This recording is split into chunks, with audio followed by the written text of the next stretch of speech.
So, hello everyone, this is Muhammad Daniel Kamal. Assalamu alaikum and good evening. I'm your host for today's SDG, that is on SDG 14, Life Below Water. And for our today's guest speaker, we have Miss Aiza Zafar. As we all know that she is an SDG 6 expert. Along with this, she is also a water scientist, or you can say a water specialist. So once again, ma'am Aiza Zafar, I warmly welcome you on this session. So over to you, ma'am. Assalamualaikum everyone, and thank you Daniel for this introduction. I have delivered two trainings here for SDG 6 and SDG 7. For this training, I want to just change a format a little bit. I want introduction from you guys. Anyone who voluntarily wants to give their introduction and on which particular SDG you are working on. So I want your introduction first. Any participant who wants to give their introduction, please? Guys, you can type in the chat box or you can feel free freely to raise your hand and open your mic. Yes, Mehmet, please give your introduction. Okay, myself is Mehmed Liaquat, and I am doing BS Environmental Sciences from UAS Lahore, and I am working on a startup which is eco-friendly pencils. The our startup name is Relife, and we are working on three SDGs: 11, 12, 13, and 15. That is great, Mehmet. I'm really happy to listen this that you are working on SDGs, and also it is very encouraging that you are working on your own startup. So very good. Any other participant who wants to give the introduction?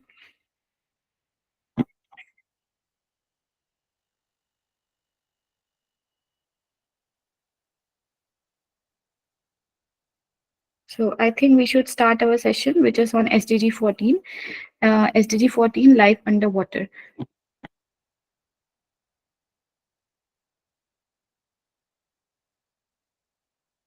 So can you see my screen? No, yes, Aiza. Okay, so today SDG is really important. Out of 17 SDGs, it is also considered one of the important SDG, SDG 14, sustaining our oceans, the critical role of SDG 14. So, uh, why oceans are important for us, like why this SDG 14 has given the prime importance, इसको बहुत ज़्यादा importance दी गई है और ये जो कुछ ऐसे SDGs हैं जो बहुत important है उनमें इसको list किया जाता है और कोई मुझे बता सकता है कि इसको इतना इम्पोर्टेंस क्यों दी जाती है एनीवन क्योंकि ये entire SDG circles around the oceans anyone can answer कि ये इतना इम्पोर्टेंट एसडीजी क्यों है जी तैयबा तो जिस तरह हमारे लिए हवा ज़रूरी है और बाकी जिस तरह मतलब ड्राई थिंग्स ज़रूरी है उसी तरह पानी भी ज़रूरी है और जो वो पानी के नीचे रहने वाली मखलूक है उनके लिए भी जो है ये बहुत ज़रूरी है अदरवाइज जो है उनका भी जो है मतलब लाइफ उनकी भी खतरे में पड़ रही है इस वजह से ये भी इसकी सस्टेनेबिलिटी भी ज़रूरी है हमारे लिए Yes, and Mehmet, you have answered because our oceans produce more than 50% of oxygen for us. Yes, oceans हमारे लिए important ecosystem इसलिए है क्योंकि oceans हमारे पूरे planet का temperature regulate करने में हमारी help करती है.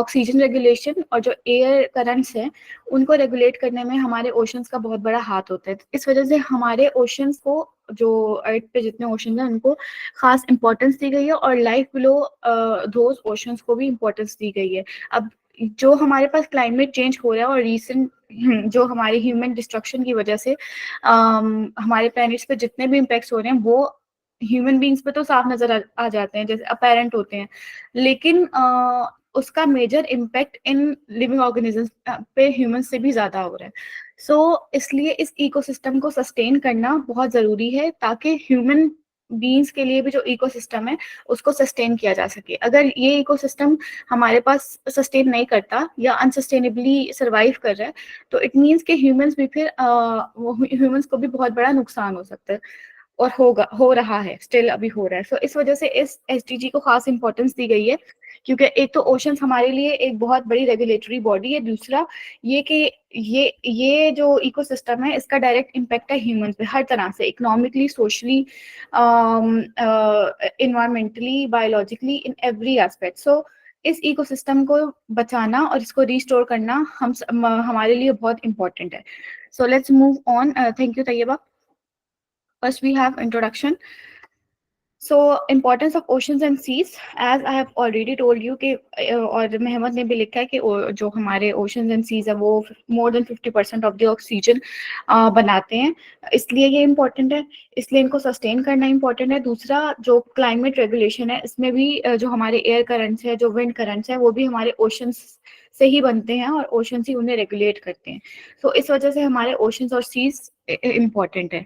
दूसरा ये कि हमारी बहुत बड़ी जो अमाउंट लाइक 3 बिलियन पीपल जो इस अर्थ पे रहते हैं, वो मोर देन 3 बिलियन पीपल, वो अपनी लाइवलीहुड को सपोर्ट ही इक्वेटिक इकोसिस्टम से करते हैं।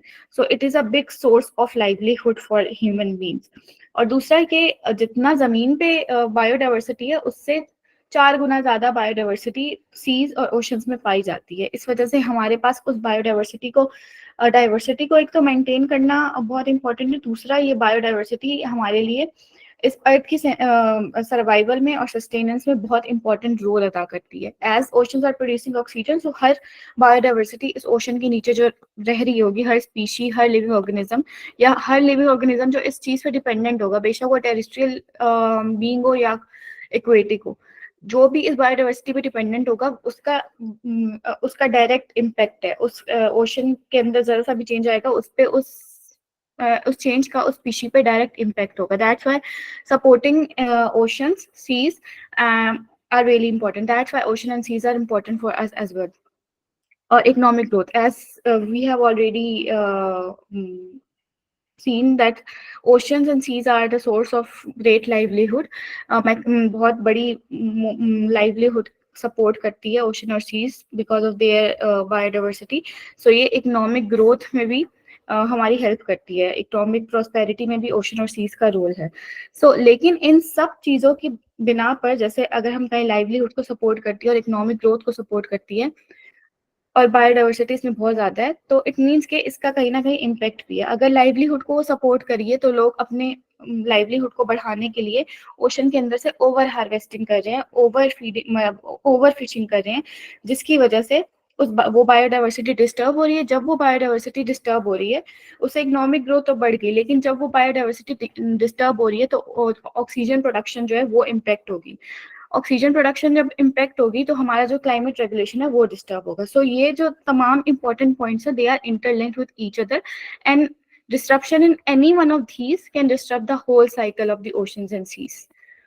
So लाइक अदर SDGs हमारे पास SDG 14 के भी टारगेट्स हैं, और इन SDG 14 के टारगेट्स में से 5 ऐसे टारगेट्स हैं जो सिर्फ फिशरीज और सस्टेनेबल फिशिंग मैनेजमेंट को ही डील करते हैं, क्योंकि फिशरीज SDG 14 का एक बहुत बड़ा पार्ट है।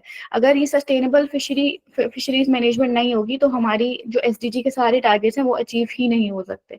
तो फिशरीज और फिशेज है जो हमारी इक्वेटिक इकोसिस्टम का मोस्ट इम्पॉर्टेंट जो है, क्या कह सकते हैं, लिविंग ऑर्गेनिज्म है, मोस्ट इम्पॉर्टेंट एक कंपोनेंट है जिसको बचाना और सस्टेन करना बहुत इम्पॉर्टेंट है इस SDG 14 के अंडर। और हमारे जो मैक्सिमम इंटरनेशनल एफर्ट्स हैं वो भी इसी की तरफ डायरेक्ट की गई हैं कि जो फिशरी वाला डिपार्टमेंट है, जो फिशरी वाला डोमेन है उसको सस्टेनेबल बनाया जाए। अगर वो सस्टेनेबल होगा इट मीन्स कि वो सारे कंपोनेंट्स को खुद ब खुद ही डील करेगा, पोल्यूशन भी उसमें कम हो रही होगी, उसमें एरियाज भी रिस्टोर हो जाएंगे, उसमें लॉ इन्फोर्समेंट भी हो जाएगी, उसमें हर चीज़ फिर सस्टेनेबली चलेगी। और फिश इसलिए भी इम्पोर्टेंट है क्योंकि ह्यूमन इसको डायरेक्टली कंज्यूम करते हैं, सो उसमें ह्यूमन का इम्पैक्ट भी बहुत ज़्यादा है, तो वो एक कंट्रोलेबल फैक्टर है। इस वजह से 5 ऐसे टारगेट्स हैं जो सिर्फ फिशेस और फिशरीज के साथ ही डील करेंगे। तो सबसे पहला टारगेट है reduce the marine pollution. Like any other pollution, हमारे लिए मरीन पोल्यूशन को डिक्रीज करना भी बहुत जरूरी है, क्योंकि इस पोल्यूशन की वजह से हमारे most of the aquatic organisms are disturb. और अगर most of the aquatic organisms are polluted by this pollution, so it means कि जब वो ह्यूमन इतना कंज्यूम कर रहा है, ओवर हार्वेस्टिंग करके इतनी फिशेस को कंज्यूम कर रहा है, तो वो पोल्यूशन ह्यूमंस तक भी आएगी और दूसरे एनिमल्स तक भी जाएगी, और वो पूरे इकोसिस्टम में फिर साइक्लिक वे में चलेगी। So can anyone tell me what are the sources of marine pollution? क्या क्या सोर्सेज हैं, या आप अपनी डेली लाइफ में से बता सकते हैं कि हम ऐसी क्या चीज़ें यूज़ करते हैं जो मरीन पोल्यूशन का हिस्सा बन जाती हैं, या मरीन पोल्यूशन फैलाने में उनका बहुत बड़ा हाथ है? Anyone? Oil spills, yes, oil spills due to जो शिप्स होती हैं उनकी वजह से, बट ऑयल स्पिल्स होते हैं लेकिन इतने ज़्यादा नहीं होते। और दूसरा ये कि एक वो जो ट्रांसपोर्टेशन में यूज़ होती हैं याच और शिप्स जिसमें ट्रांसपोर्ट किया जाता है थ्रू द सी वाले रूट से, उसकी भी जो पेट्रोलियम पोल्यूशन होती है वो भी सी में आ जाती है। दूसरा okay, plastic, yes, plastic pollution is one of the biggest and one of the pressing issue of among the ocean and marine pollution, क्योंकि प्लास्टिक की वजह से अभी प्लास्टिक जाता सबसे पहले रिवर्स में, फिर उसके बाद वो सीज में जाता है, और सी के बाद वो जब सी ओशन में गिरते हैं तो वो ओशन में चला जाता है। और पैसिफिक ओशन में एक प्लास्टिक स्वर्ल बन चुका है, एक प्लास्टिक सर्कल बन चुका है कि बीच में पूरा प्लास्टिक जो है वो जमा इकट्ठा हो गया। सो वो जो पोल्यूशन है वो एक बहुत ही लीथल और डेंजरस काइंड ऑफ पोल्यूशन है, क्योंकि plastic takes 1000 years to degrade. Means के आप उस बायोडाइवर्सिटी को फिर रिस्टोर ही नहीं कर पाएंगे जहाँ प्लास्टिक हो जाएगा। तो waste from the factories and industries, yes, industrial waste, sewerage waste, yes, chemical substance. So can anyone give example of any chemical substance? Any chemical substance which we use in our daily life, or any chemical substance which is used in the industries? Sadia Batul has said tourist negatively impact on marine life. Wrappers and waste are included in plastic, and yes, tourism has great and negative impact on these marine ecosystems. हम जैसे पाकिस्तान में देखते हैं, हमारा जो सी है कराची का, that is entirely polluted. It is not even aesthetic to see upon it. I have not seen it live, but I have seen its videos and pictures के लोग वहां जाते हैं, टूरिस्ट को वैसे ही यहाँ पे अवेयरनेस नहीं होती कि किस तरीके से आपने जगहों को यूज करना है, तो वो बहुत ज्यादा पोल्यूटेड है हमारा कोस्टल एरिया। और atmospheric pollution, yes, so can anyone dive deeper into these problems? अच्छा, तो सब्सटेंस पोल्यूशन में सबसे पहले आ जाती है जो एक और पॉइंट था इंडस्ट्रियल पोल्यूशन, के इंडस्ट्रीज से जो वेस्ट निकलता है वो बहुत ज़्यादा हार्मफुल होता है। इसलिए इंडस्ट्रीज के ऊपर जो रेगुलेशंस होती हैं वो बहुत ज़्यादा स्ट्रिक्ट होती हैं। एक हाउस होल्ड के में से जो वेस्ट निकलता है वो इतना हार्मफुल नहीं होता है, लेकिन इतना हार्मफुल नहीं होता। लेकिन जो इंडस्ट्रीज से निकलता है वो बहुत ज़्यादा हार्मफुल होता है। इस वजह से उन पर रेगुलेशंस और जो रूल्स और जो पेनल्टीज होती हैं वो भी स्ट्रिक्टर होते हैं। सो उन इंडस्ट्रीज से जो हैवी मेटल निकल रहे हैं, कोई भी केमिकल्स निकल रहे हैं, कोई भी फार्मास्यूटिकल्स निकल रहे हैं, वो जाकर जब सीज में गिरते हैं तो वो वहाँ की बायोडाइवर्सिटी को डिस्टर्ब करते हैं। और फिर जब वो जाके ओशन में जाते हैं तो वो वहाँ की हर एल्गी, हर माइक्रोब, हर फिश को पोल्यूट करेगा। और फिर कुछ इम्पैक्ट्स फिश पे नजर आ जाते हैं, जैसे उनकी यील्ड डिक्रीज हो जाती है, उनकी फर्टिलिटी डिक्रीज हो जाती है। लेकिन अगर उस पे इम्पैक्ट नजर नहीं आ रहा है, still the pollutant is a part of that living being, और वो फिर जब फिश हार्वेस्ट होके इंसानों तक पहुंचेगी वो पोल्यूशन ऑटोमेटिकली इंसानों तक पहुंच जाएगी। chemical substances, then atmospheric pollution. So atmospheric pollution में सबसे बड़ा जो कंपोनेंट है, सबसे बड़ा जो पोल्यूटर है वो है हमारे पास व्हीकुलर एमिशंस, जिसके अंदर कार्बन डाइऑक्साइड, कार्बन मोनोऑक्साइड आ जाती है, और सल्फर आ जाती है, लेड आ जाता है। तो ये सब जब एटमॉस्फेयर में होंगे, हवा में है, लेकिन वो प्रेसिपिटेट आउट होके पानी में जाएंगे। और जब कार्बन पानी में जाता है, कार्बन डाइऑक्साइड पानी में जाता है, इससे कोरल ब्लीचिंग होती है। कार्बन डाइऑक्साइड पानी में जा रहा है तो उससे ये होगा कि जो कोरल रीफ्स होंगी उनके अंदर एक एलजी होती है, वो अपने अंदर से वो एलजी रिलीज कर देगी और वो वाइट हो जाएगी, अपना कलर चेंज कर देगी। अब वो कोरल रीफ बिल्कुल बेकार है दूसरी बायोडाइवर्सिटीज के लिए भी और अपनी लाइफ को सस्टेन करने के लिए भी, और आहिस्ता आहिस्ता वो फिर मरने की तरफ चली जाएगी। तो एक कोरल रीफ्स एक बहुत बड़ा कोरल रीफ्स की कंजर्वेशन एक बहुत बड़ा ग्लोबल इशू है कि इन कोरल रीफ्स को बचाना, और वो बचाना बहुत मुश्किल है क्योंकि कोरल रीफ्स को बचाना एक लोकलाइज्ड इशू नहीं है। कार्बन डाइऑक्साइड पूरे एटमॉस्फेयर में प्रेजेंट है, उसकी कोई बाउंड्री नहीं है, we can not catch it, we can not do anything about it, we can just change our behaviors towards it, we can just change the emissions. So उन emissions को change करने से ही हमारी कार्बन डाइऑक्साइड कम हो सकती है, लेकिन इस तमाम इंडस्ट्रियल रेवोल्यूशन वाले एरा में इतनी कार्बन डाइऑक्साइड, इतनी tons of carbon dioxide release हो चुकी है कि उसको कम करना भी एक बहुत बड़ा इशू है। उसको थोड़ा बहुत तो कम किया जा सकता है, लेकिन इतना मैस लेवल पे कार्बन डाइऑक्साइड कम करना बहुत बहुत ज्यादा इम्पॉसिबल और मुश्किल काम है। सो एटमॉस्फेरिक पोल्यूशन, सेडिमेंटेशन की वजह से भी, एग्रीकल्चरल पोल्यूशन की वजह से भी, जिस तरह एग्रीकल्चर में फर्टिलाइजर्स जो यूज होते हैं यील्ड के लिए, यील्ड ज्यादा करने के लिए, वो फर्टिलाइजर्स और पेस्टिसाइड्स जब जाते हैं वो बहते हैं और बहकर पानी में जाते हैं किसी अपनी करीबी वाटर बॉडी में, और फिर वो वाटर बॉडी फिर उसका जो लेक, रिवर्स और सीज वाला जो साइकिल है वो चलता है और वो इन द एंड पहुंचते ओशन में ही है। और रास्ते में जितनी लेक्स, रिवर्स और सीज के अंदर बायोडाइवर्सिटी आएगी वो उनको भी पॉल्यूट करते हुए और तंग करते हुए जाते हैं, पेस्टिसाइड्स एंड फर्टिलाइजर्स। और कोरल रीफ्स की डिग्रेडेशन में सबसे बड़ा हाथ पेस्टिसाइड्स और फर्टिलाइजर्स का भी है कि जो जिस कंट्री में या नियर बाय एडजेसेंट जो उसके एरियाज हैं उनमें जो फार्मिंग हो रही है, उन फार्मिंग प्रैक्टिसेस में जितने फर्टिलाइजर्स और पेस्टिसाइड्स यूज हो रहे हैं हार्मफुल, उनकी वजह से भी कोरल रीफ खत्म हो रही है। सो ये एसडीजी ना सिर्फ फिश बल्कि और कई तरह की बायोडाइवर्सिटीज के साथ डील करता है।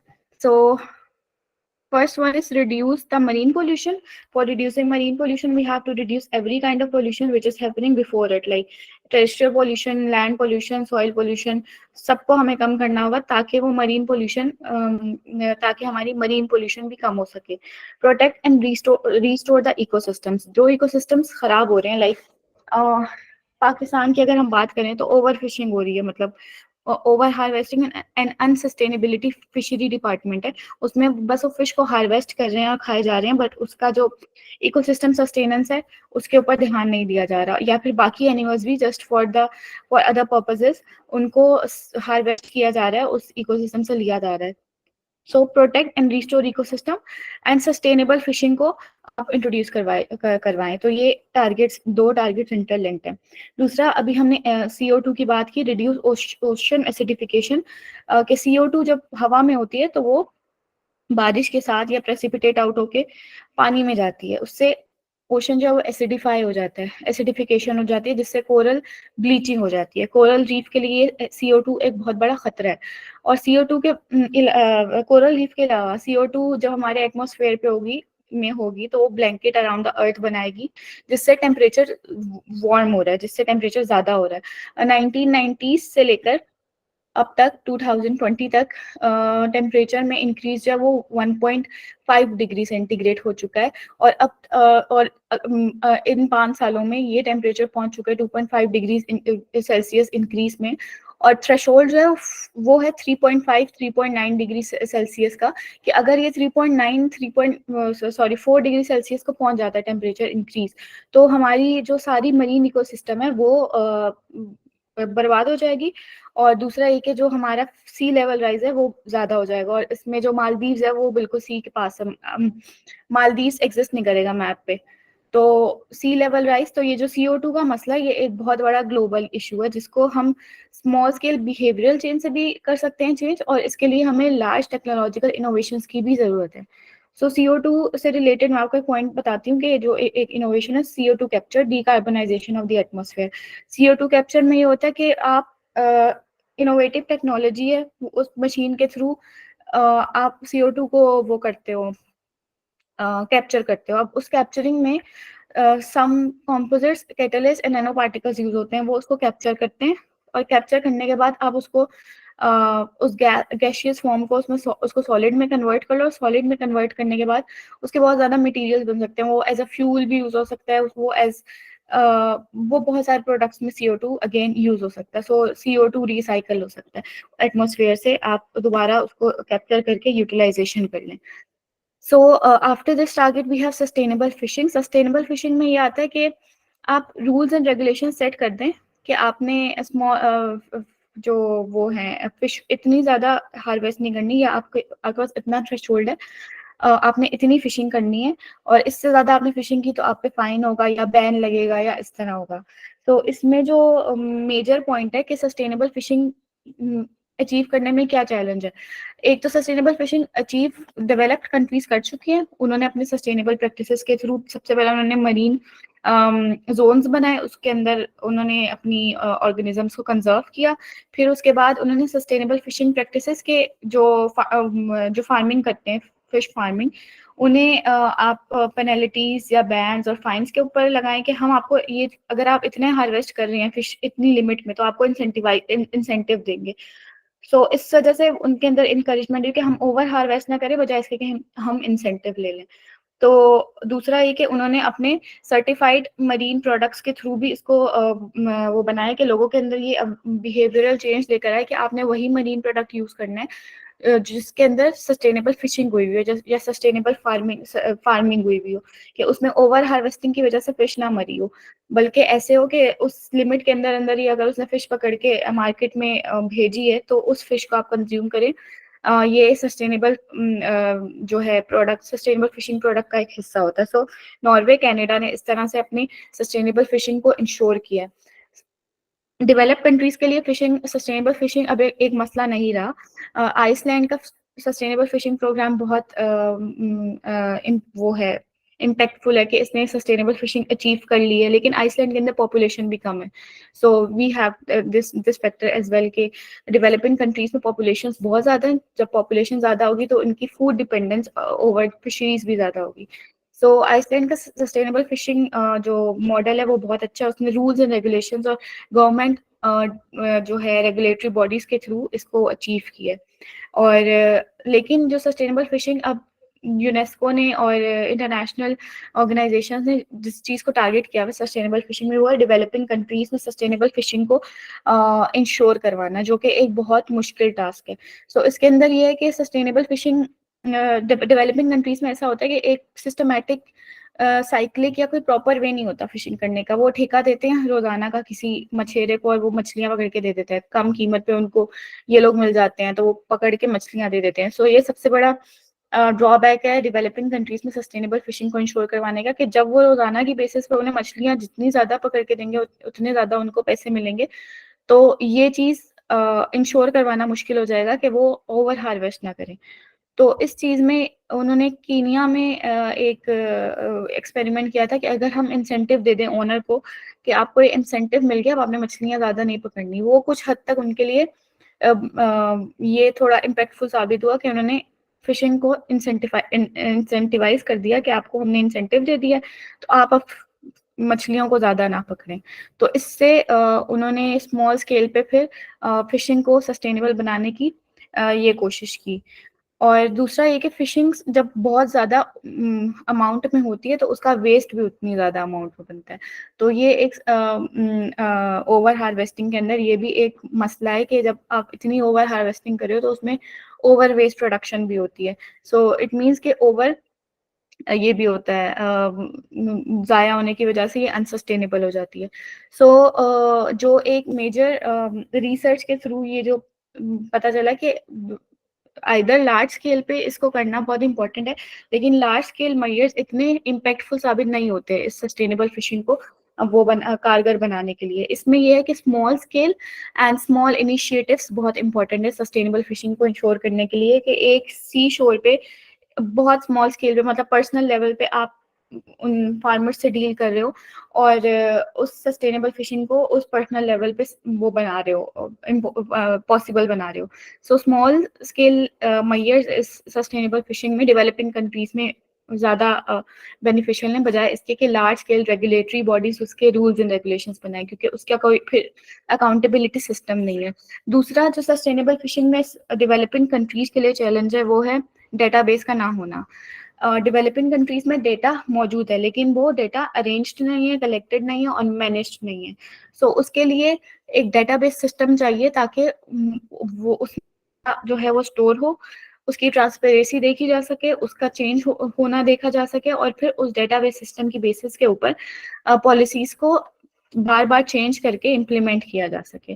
तो पॉलिसीज एक दफा बन जाती हैं लेकिन पॉलिसीज को फिर ऑल्टर भी करना होता है कुछ अरसे बाद, ताकि इम्पैक्ट्स जो है वो हमारे पास ज़्यादा अच्छे आ सकें। हो सकता है पॉलिसीज एक दफ़ा इम्प्लीमेंट कर दी गई हों लेकिन वो अच्छी साबित ना हो रही हों, उसमें कोई ना कोई ऐसे हिडन फैक्टर्स हों जो कंसिडर ना किए गए हों, या कोई ऐसा पेक्यूलियर सा फैक्टर आ गया हो, कुछ कुछ ऐसी अनसर्टेनिटी आ गई हो, तो इस वजह से पॉलिसीज को बार बार रीडू करना बहुत इंपॉर्टेंट होता है। दूसरा, conserve coastal and marine areas. Coastal and marine areas में वही फिर मरीन प्रोटेक्टेड एरियाज आ जाते हैं। पाकिस्तान में सिर्फ एक मरीन प्रोटेक्टेड एरिया रजिस्टर्ड है, एस्टोला आइलैंड बलूचिस्तान का, जिसके अंदर बहुत सारी बायोडाइवर्सिटी है। तो उसको कंजर्व करने का अभी सिर्फ मुआहिदा हुआ है, इट इज वो अभी वो कंजर्व हो नहीं रहा है। तो और दूसरा, आई थिंक उस वहाँ पे टूरिस्ट बहुत ज़्यादा जाते हैं लेकिन इतनी अमाउंट में नहीं जाते जितना कराची बीच पे जाते हैं। तो वो उसको कंजर्व करने की अभी बात की गई है, अभी सिर्फ MOU साइन हुए हैं, वो भी कंजर्व करना शुरू नहीं हुआ। तो यू कैन इमेजिन के पाकिस्तान अभी मरीन इकोसिस्टम की कंजर्वेशन में कहाँ स्टैंड करता है। I think many of you belong to Sindh, Balochistan and other provinces. कोई भी ऐसा बंदा है जिसने मरीन अपने सामने मरीन पोल्यूशन या मरीन बायोडाइवर्सिटी डिग्रेडेशन देखी हो, या फिर मरीन कंजर्वेशन का कोई ऐसी एग्जांपल देखी हो? एनीवन?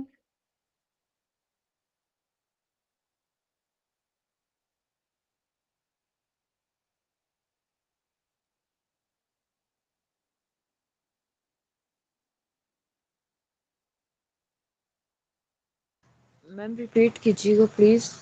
मैं कह रही हूँ कि कोई ऐसा बंदा जिसने अपने सामने मरीन लाइफ को डिग्रेड होते हुए देखा हो, या अपने सामने मरीन इकोसिस्टम को डिग्रेड होते हुए देखा हो, या अपने सामने मरीन रिस्टोरेशन का कोई प्रोग्राम देखा हो?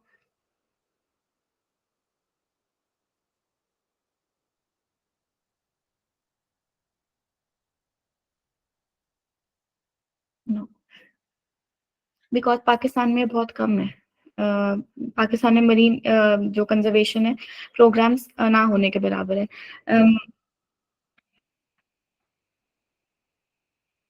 Yes, Naila.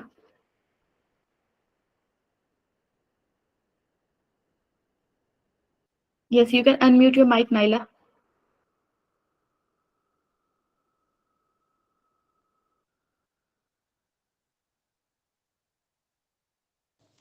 अस्सलाम वालेकुम मैम। वालेकुम सलाम। मैम आवाज आ रही है? जी जी। Hello. Ji Naila, we can hear you. अच्छा मैम, बेसिकली मेरा ताल्लुक जो है वो ओके मैम बेसिकली मेरा ताल्लुक गिलगित बल्तिस्तान से है। तो मैं ये चीज़ ऐड करना चाह रही थी कि जैसे कि हमारे यहाँ पे इंडस रिवर है, तो टूरिज़्म की वजह से यहाँ पे इंडस साइड पे जो है वो रिवर साइड पे बहुत ज़्यादा जो है उन्होंने होटल और ये रेस्टोरेंट बनाए हुए हैं। तो जिसकी वजह से उनका जो इंडस्ट्री या नहीं होटल और रेस्टोरेंट का जो वेस्ट है वो जो है वो डायरेक्ट इंडस रिवर में जाता है। तो मुझे लगता है कि इन फ्यूचर जो है वो इंडस रिवर में जितने भी मेरीन एनिमल्स होंगे उन सबको ये जो है वो डिस्टर्ब और डिग्रेड करेंगे। ये चीज़ मैं ऐड करना चाह रही थी। Thank you yes ma'am. Naila, thank you so much. जो टूरिज्म है, अभी किसी ने कमेंट बॉक्स में लिखा था, टूरिज्म इंडस्ट्री जो है वो बहुत ज़्यादा कंट्रीब्यूट करती है मरीन पोल्यूशन के अंदर। सो यस, जो आप बता रही हैं कि रिवर के अंदर वो टूरिज्म की वजह से सारा रेस्टोरेंट का वेस्ट जाता है। सबसे पहला इशू फिर इसके अंदर सॉलिड वेस्ट मैनेजमेंट का है कि वो वेस्ट मैनेजमेंट कर ही नहीं रहे हैं। फिर सेकेंडली ये आ गया कि वो वेस्ट अगर मैनेज नहीं कर रहे तो वो उसको कहीं किसी जगह डंप भी नहीं कर रहे, वो सिर्फ पानी में उसको जाकर गिरा रहे हैं, और वो पानी में सारी जो लिविंग ऑर्गेनिजम्स है उनको डिस्टर्ब कर रहा है। रिवर इंडस में जो रिवर इंडस और जो हमारा सी है, आगे जाके तमाम रिवर्स में यही इशू आ रहा है। मैम मैं एक और चीज़ ऐड करना चाहूँगी कि बेसिकली अगर मैं खुद नाइला, you are muted.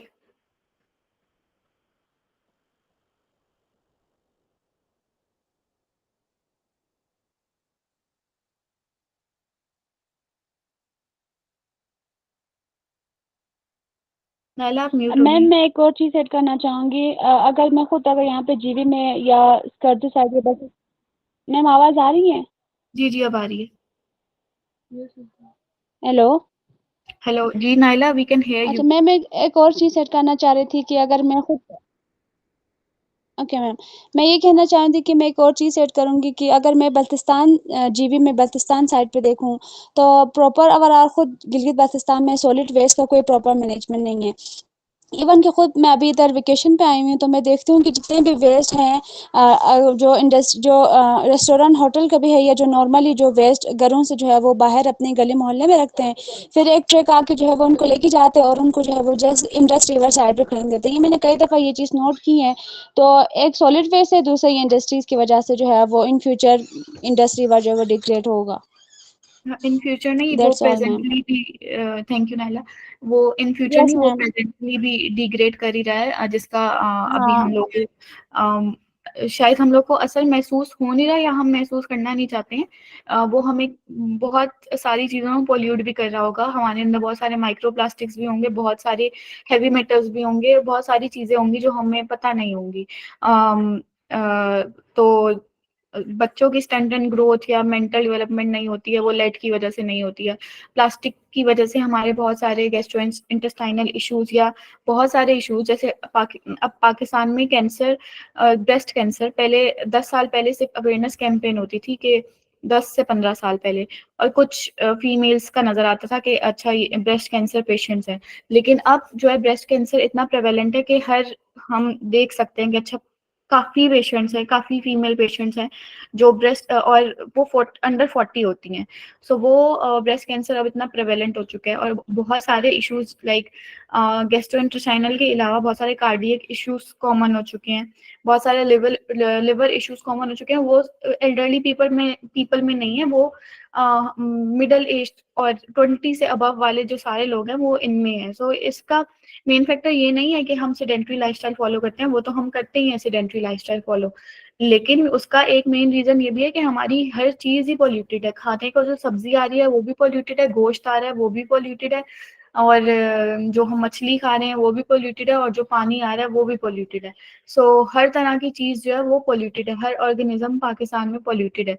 सो अभी इसके ऊपर कोई रिसर्च, मतलब माइक्रोप्लास्टिक सिर्फ एक बेसिक ग्रास रूट लेवल पे अभी रिसर्च हो रही है, मतलब अभी बेसिक लेवल पे माइक्रोप्लास्टिक की रिसर्च पाकिस्तान में, I am talking about it.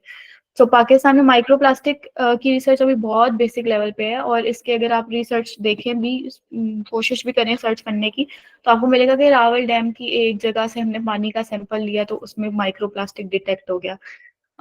बाकी डेट्स इट। सो अभी सिर्फ डिटेक्शन है, और पता नहीं उसकी इरेडिकेशन और उसकी रिमूवल की तरफ कब काम होगा, और कब वो इंडस्ट्रियल लेवल पे काम शुरू होगा। सो प्लास्टिक पोल्यूशन और many other kinds of pollution is the major cause of many diseases in Pakistan, and many ecosystem destructions in Pakistan. So वो अभी भी हमारी जो इंडस रिवर के अंदर डॉल्फिन्स हैं, डॉल्फिन्स जो ब्लाइंड, पहले डॉल्फिन्स का ये भी एक जो पूरा केस स्टडी है, डॉल्फिन्स को कंजर्व करना है। अब डॉल्फिन की कंजर्वेशन की अब हम नहीं सुनते, पहले बहुत ज्यादा एडवर्टाइज होती थी 2 साल पहले कि डॉल्फिन्स को कंजर्व करना है रिवर इंडस के अंदर, डॉल्फिन्स हमारे लिए बहुत बड़ा एक इकोसिस्टम रिजर्व है, हम बहुत हमने इसको कंजर्व करना है, इसकी जो इलीगल हंटिंग है इसको बंद करना है। बट अब वो भी कैंपेन नहीं आती है, वो भी कैंपेन, उसको कैंपेन नहीं किया जाता है। ऑफ कोर्स इशू कभी भी होगा, ये तो पाकिस्तान है, एक साल में इशू कैसे रिजॉल्व हो सकता है। एक बायोडाइवर्सिटी रेस्टोरेशन प्रोजेक्ट जो है वो मिनिमम एटलीस्ट 10 years लेता है, क्योंकि we are not dealing with non organism, non living beings, we are dealing with living beings. So living beings पे कोई चीज इम्पेक्ट करने में एटलीस्ट मिनिमम 10 साल तो लेती है। सो कोई प्रोजेक्ट यहाँ पे हम सुनते ही नहीं है कि 1 साल से ज्यादा उसकी एडवर्टीजमेंट ही नहीं होती है। तो डॉल्फिन्स की भी आई थिंक यही हुआ कि वो कंजर्वेशन उन्होंने सिर्फ एडवर्टाइज किया, थोड़े से लेवल पे डॉल्फिन्स को कंजर्व किया एंड देन वो अब वो एडवर्टाइज भी नहीं होता है। एंड डॉल्फिन्स 50 इयर्स बैक वो देख सकती थी, लेकिन due to pollution, water pollution and marine pollution, वो सारी डॉल्फिन्स फिर ब्लाइंड हो गई थी। तो ब्लाइंड इन दिस डॉल्फिन।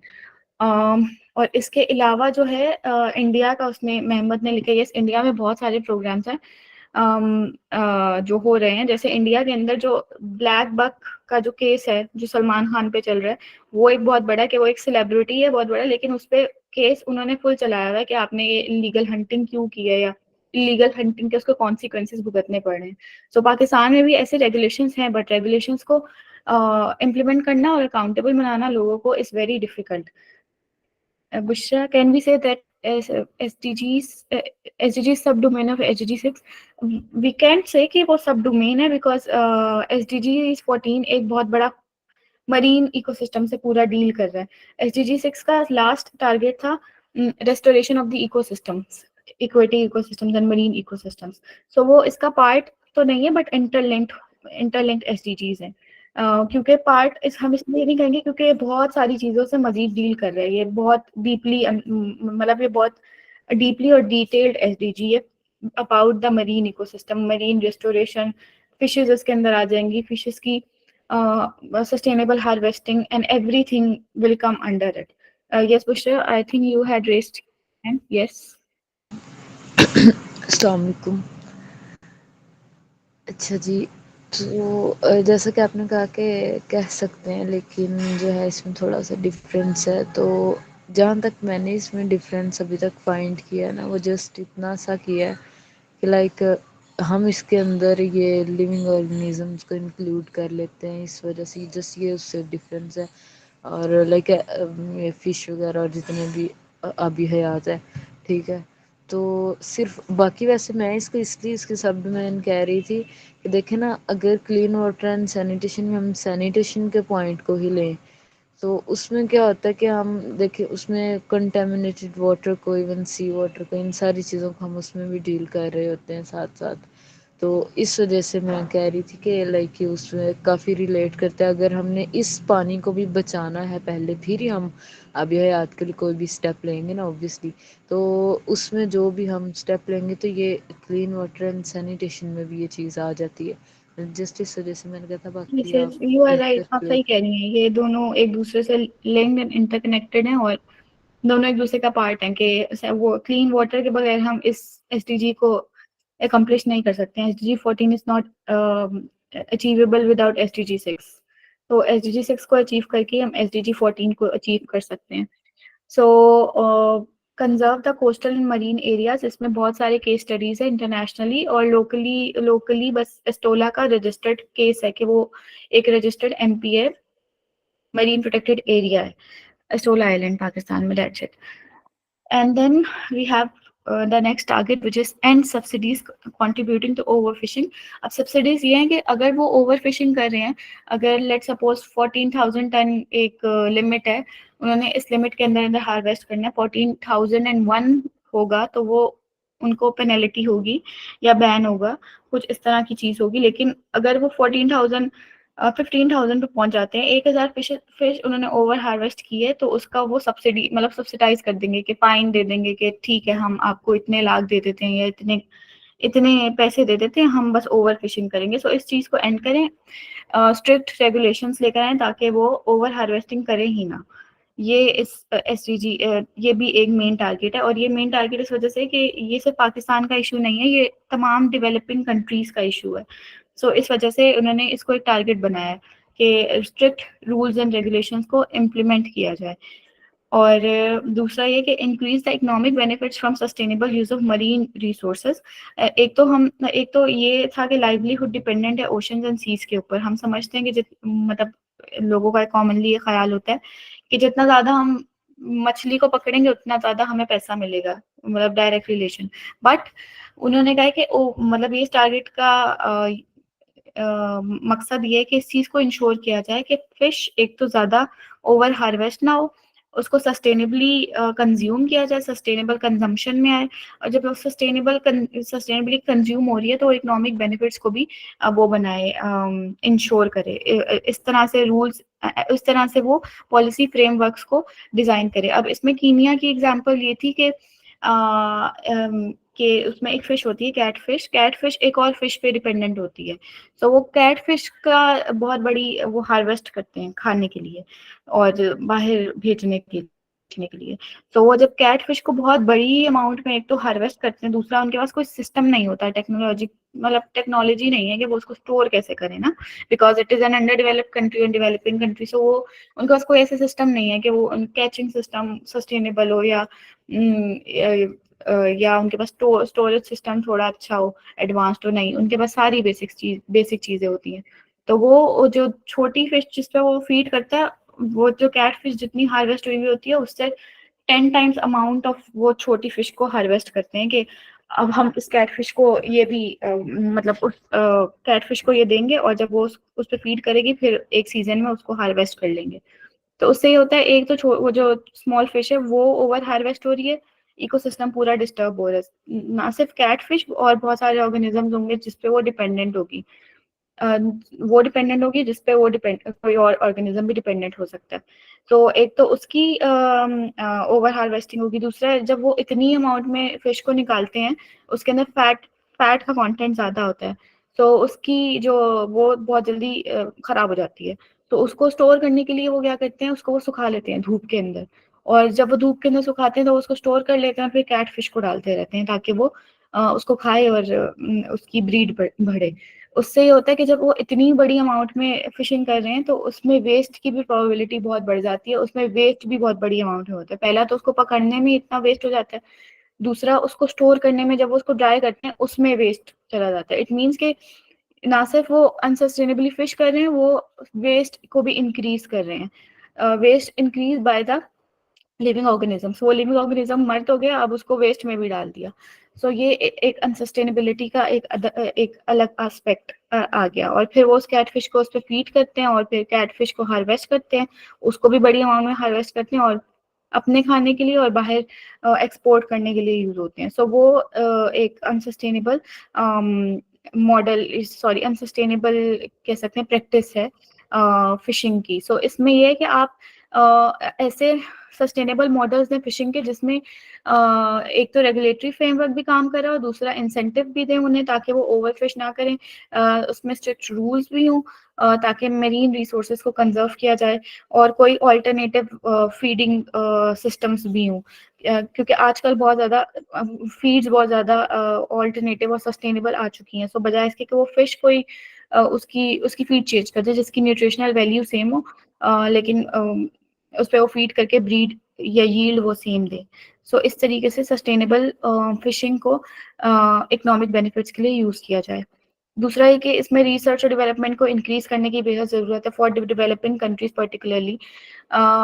फिर है सपोर्ट स्मॉल स्केल फिशरीज, इसमें जो है लार्ज स्केल फिशरीज को डिस्करेज किया जाए क्योंकि लार्ज स्केल फिशरीज पे बहुत ज़्यादा जो है अनसस्टेनेबल फिशिंग होती है, ओवर हार्वेस्टिंग भी बहुत ज़्यादा होती है, उसमें ट्रांसपेरेंसी सिस्टम भी कोई नहीं होता, अकाउंटेबिलिटी सिस्टम भी कोई नहीं होता, उस पर हर फार्मर की अकाउंटेबिलिटी भी कोई नहीं, फिश फार्मर की अकाउंटेबिलिटी भी कोई नहीं होती है।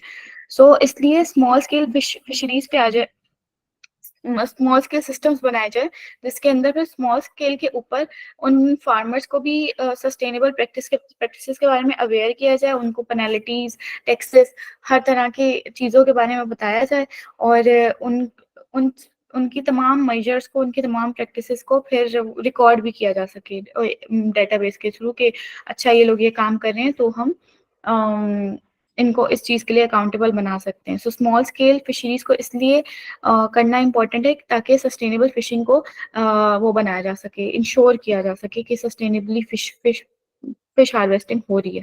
वरना लार्ज स्केल पे सस्टेनेबल फिशिंग को वो करना, इंश्योर करना इज रियली डिफिकल्ट, क्योंकि सी एक तो मतलब वो इसकी कोई बाउंड्री नहीं है, सी सबका एक ही होता है, मतलब जितने कंट्रीज हैं उनके सी की कोई बाउंड्री नहीं होगी। सो तमाम ऑर्गेनिजम्स जो हैं उन तमाम मुल्कों की तमाम प्रैक्टिसेस से इम्पेक्ट होंगे। इस वजह से इट्स इम्पोर्टेंट कि आप स्मॉल स्केल कंपोनेंट में डिवाइड करके इसको सस्टेनेबल फिशिंग को इंश्योर करें. Yes, can have someone. Yes, alpha. Hello, ma'am. Assalamualaikum. I hope you're doing well. Ma'am, actually, I want to ask that if our water is clean, like due to plastic, excessive use of plastic, fishes are not that much alive or not in abundant.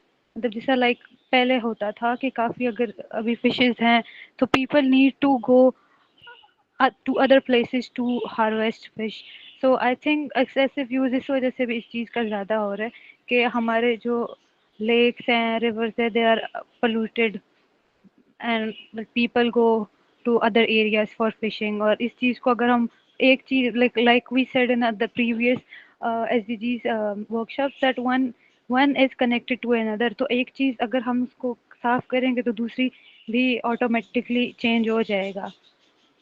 Isn't it that? Yes, आप tourism point of view से कह रही हैं कि जो tourist fishing करते हैं. या टूरिज्म पॉइंट से भी और एज अ फार्मर जो मतलब whose life is dependent on fishing, मतलब ये जो फिशेस वो करते हैं, हार्वेस्ट करते हैं, इन्हें हार्वेस्ट नहीं लाइक वो जो फिशिंग करते हैं जो, तो उन लोगों वो के तो पास समंदर के ये वो चीज़ नहीं होती. वो कहते हैं कि हम लोगों को नहीं एरिया नहीं मिल रहा है यहाँ पे, अब फिशेस नहीं होती. Like most of the time I heard this कि यहाँ पे पहले बहुत फिशेस हुआ करती थी बट अब नहीं है, अब हाँ, गंदगी की वो वजह से नहीं अपनी है. फिश अपना because of breeding pollution. Area change कर देती हैं या अपने पैटर्न्स चेंज कर रही हैं ड्यू टू पोल्यूशन. मतलब पोल्यूशन की वजह से भी, ग्लोबल वार्मिंग की वजह से भी, क्लाइमेट चेंज की वजह से भी, और ड्यू टू यस. हाँ, ह्यूमन जब जब इंसानों की पहुंच उस रास्ते तक हो गई है जहाँ पे फिश है, तो वो अपना पैटर्न, अपनी जो ब्रीडिंग पैटर्न है वो चेंज कर लेंगी, अपनी प्लेसेस चेंज कर लेंगी, लोकेशंस चेंज कर लेंगी. लेकिन वो फिर वहां जाकर, आप ये कहना चाह रही हैं ना, वो फिर वहां जाते हैं और उसको ब्रीड करते हैं, ओवर फिशिंग करते हैं. जी जी. Yes yes. Yes, exactly. ये एक that's what my. Unsustainable practice है. यस, और उसमें फिर मरीन रेस्टोरेशन, मरीन जोन्स और स्मॉल स्केल फिशिंग, ये सब कुछ आ जाएगा कि अब जब ओवर फिशिंग हो रही है, लोग वहां जाके ओवर फिशिंग कर रहे हैं. अब ये सारी जो चीजें ना, ये होती डेवलपिंग कंट्रीज में, क्योंकि as I already told you कि developed countries have reached their sustainable 14 sustainable fishing वाला पॉइंट ना, टारगेट, कि उन्होंने फिशिंग को सस्टेनेबल बना दिया है, क्योंकि एज उनके पास तो टेक्नोलॉजिकल एडवांसमेंट भी बहुत ज़्यादा है ना, इनोवेशन भी बहुत ज़्यादा है. सो उनके डेटाबेसेस भी बहुत अच्छे हैं. सो उनके सिस्टम्स अच्छे हैं. सो इस वजह से वो अपनी सस्टेनेबल फिशिंग को बहुत ज़्यादा इस वाले टारगेट को अचीव कर चुके हैं. बट ये जो इशू, ये SDG 14 का जो इशू है ना, वो इशू है ही डेवलपिंग कंट्रीज का, क्योंकि यहाँ पे कोई स्क्रूटिनी सिस्टम नहीं है और ना ही लोगों के अंदर अवेयरनेस है कि मतलब कोई अवेयरनेस नहीं है लोगों के अंदर. और लोग जब अवेयरनेस तब लेंगे लोग जब उनके पेट भरे में होंगे, जब इकोनॉमिक प्रॉस्पेरिटी होगी. जब एक इंसान के पास पैसे ही नहीं है खाने के लिए, तो वो खाक इन्वायरमेंट का ध्यान रखेगा. वो तो यही कहेगा ना कि पहले मुझे पेट भरने के लिए रोटी दे दो. सो ये एक मेजर फैक्टर है कि पोवर्टी और पुअर इकोनॉमिक्स की वजह से डेवलपिंग कंट्रीज के अंदर ये एसडीजी अचीव नहीं हो पा रहे हैं. वो फिशिंग करते हैं, ओवर फिशिंग करते हैं अपने घर को पालने के लिए, अपने आप को प्रॉस्पर बनाने के लिए. सो इसमें यही है कि आप जो कीनिया और युगांडा की एग्जांपल थी, उसमें था कि उन्होंने इंसेंटिवाइज कर दिया था. और ये जो SDG 14 है, ये बहुत डिफिकल्ट है अचीव करना. इम्पॉर्टेंट भी है लेकिन डिफिकल्ट भी है, क्योंकि इसके अंदर बहुत सारे फैक्टर्स इन्वॉल्व हैं. ना सिर्फ पॉलिसी रेगुलेशंस के, बहुत सारे कंपोनेंट्स. मतलब ये पूरा जो फिशिंग इंडस्ट्री है, ये लोग इसको गवर्न करते हैं, लोग जो लोकल लोग हैं या जो भी लोग इस पे डिपेंडेंट है. और उन लोगों के पैटर्न्स को चेंज करना या उन लोगों के बिहेवियर्स को चेंज करना या किसी का पूरा लाइवलीहुड ही चेंज कर देना बहुत मुश्किल होता है. सो ये एक बहुत मुश्किल टारगेट है अचीव करने के लिए, कि आप फिशिंग को किस तरह से सस्टेनेबल बनाएं. अगर सस्टेनेबल को फिशिंग को इसी तरह से सस्टेनेबल बना सकते हैं कि अगर आप पॉपुलेशन कंट्रोल कर लें. डेवलपिंग कंट्रीज की पॉपुलेशन भी कंट्रोल्ड नहीं है. जैसे जैसे पॉपुलेशन इंक्रीज होगी, वैसे वैसे लोगों के कंजम्पशन भी इंक्रीज होती जाएगी. सो ये भी पॉपुलेशन इंक्रीज, पोवर्टी इंक्रीज, कोई एजुकेशन या लिटरेसी रेट का कम हो जाना, ये तमाम, और इकोनॉमिक ग्रोथ का कम होना या इकोनॉमिक्स मुल्कों के खराब होना, ये सब चीज़ें कंट्रीब्यूट करती हैं towards this SDG. So thank you Arfa for your contribution. और इसमें जो रिसर्च एंड टेक्नोलॉजिकल एडवांसमेंट वाला टारगेट है, इसमें ये है कि पाकिस्तान में इसका कोई सिस्टम नहीं है अभी. पाकिस्तान में we have just rough estimations के अच्छा उससे हमने जाके पूछ लिया, अगर 100 फार्मर्स एक कोस्ट पे काम कर रहे हैं तो उनसे जाके हमने फर्दन पता कर लिया आप कितने टन मछली लेते हैं या महीने में आपकी कितनी मछली आती है, उससे आपको कितना पैसा मिलता है. उस रफ डेटा से हमने डेटाबेस बना लिया और हमने उससे अपने कंक्लूजन या पॉलिसी या रिकमेंडेशंस ड्रॉ कर ली. But develop countries have full technological innovations के उनके पास सैटेलाइट्स हैं इस चीज़ को वो करने के लिए, इस चीज़ को रिकॉर्ड करने के लिए. डेटाबेस वो खुद जाके नहीं लेते, डेटाबेस के लिए उनके पास वेसल सैटेलाइट्स हैं जो उनको फिशेस का डाटा देती है कि इस वक्त सी में इतनी फिश हैं, इतनी हार्वेस्ट हुई हैं, कल इतनी हार्वेस्ट हुई हैं, एक महीने में इतनी हार्वेस्ट हुई हैं, इस स्पॉट से कम हार्वेस्ट हुई है, इस स्पॉट से ज़्यादा हार्वेस्ट हुई है. इस सिस्टम की बिना पे वो इस चीज़ को सस्टेनेबल प्रैक्टिस बना रहे हैं कि उनके पास टेक्नोलॉजिकल एडवांसमेंट बहुत ज़्यादा है. सो इस टारगेट में टेक्नोलॉजिकल एडवांसमेंट का भी बहुत बड़ा रोल है कि आप मैन पावर यूज़ ना करो, टेक्नोलॉजिकल एडवांसमेंट के थ्रू आपको पूरा जो एक्यूरेट इन्फॉर्मेशन है वो मिलेगी और आप उसको फिर अपने मॉडल्स को चेंज कर सकते हो उसके इसके थ्रू. सो इनके पास पोल्यूशन डिटेक्टर्स, इनके पास फिश डिटेक्टर्स, इनके पास दूसरी बायोडाइवर्सिटी के डिटेक्टर्स, कोरल रीफ्स को वो इस तरह कंजर्व करें कि सैटेलाइट्स के थ्रू, सिस्टम्स के थ्रू, मैपिंग्स के थ्रू वो अपनी जो है कंजर्वेटरी प्रोग्राम्स और रिस्टोरेशन प्रोग्राम्स बना रहे हैं. So and the last target is of course जो हर SDG का पार्ट होता है, implement and enforce the laws. But here we have international sea law. Sea के अंदर ये कि सी की कोई बाउंड्री नहीं है, सी सबका एक ही होगा, इंडिया और पाकिस्तान का सी एक ही है. तो उसमें तमाम बायोडाइवर्सिटी, जो सारी बायोडाइवर्सिटी पाई जाती है उसमें कोई डिवीजन भी नहीं है, क्योंकि फिश जो है वो मूव कर सकती है, वो कभी इंडिया के बॉर्डर में जाएगी, कभी पाकिस्तान के बॉर्डर में आएगी. सो इंटरनेशनल सी लॉज, उसमें म्यूचुअल पॉलिसीज और म्यूचुअल लॉज बनेंगे जिसके थ्रू वो दोनों या तीनों कंट्रीज इंश्योर करेंगे, जैसे बांग्लादेश, इंडिया, पाकिस्तान, अगर वो सेम सी को शेयर कर रहे हैं और उनकी वो सी के इर्द गिर्द जो पॉपुलेशन है वो उस मछली पे डिपेंड कर रही है जो हार्वेस्ट कर रहे हैं. सो इट मीन्स कि उनके लॉज, तीनों कंट्रीज के लॉज म्यूचुअल हों कि तीनों कंट्रीज इंश्योर करें कि हमारी फिशिंग प्रैक्टिसेस सस्टेनेबल हो और ओवर हार्वेस्टिंग ना हो. सो वो जो इंटरनेशनल सी लॉज है म्यूचुअली एक म्यूचुअल ग्राउंड पे बैठ के बनाएं कि हमारी कंट्रीज में ये हो रहा है, ये प्रैक्टिसेस है और वी नीड टू, अगर आपके पास ये इन्वेस्टमेंट नहीं है तो हम आपको ये इन्वेस्टमेंट दे सकते हैं, but we need to ensure कि बायोडाइवर्सिटी कंजर्व रहे, मरीन रेस्टोरेशन हो और हमारे पास सस्टेनेबिलिटी इंश्योर हो सके. सो इंटरनेशनल सी लॉ का मकसद हमारे पास ये है.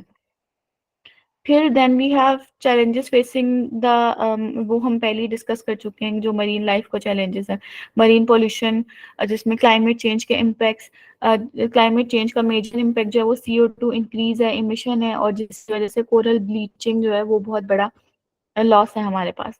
और बायोडाइवर्सिटी, मरीन बायोडाइवर्सिटी लॉस, ये बहुत बड़ा लॉस है. बहुत सारे ऑर्गेनिजम्स है जो वार्म टेम्परेचर्स पे अब वो नहीं कर सकते, सर्वाइव नहीं कर सकते. ये बहुत सी ऐसी फिशेज हैं जो ओशन का टेम्परेचर अब उनकी ब्रीड कम हो गई है, उनकी यील्ड कम हो गई है इस वजह से, क्योंकि ओशन के अंदर पोल्यूशन आ गया है. दूसरा ये कि टेम्परेचर चेंज हो रहा है क्लाइमेट चेंज की वजह से.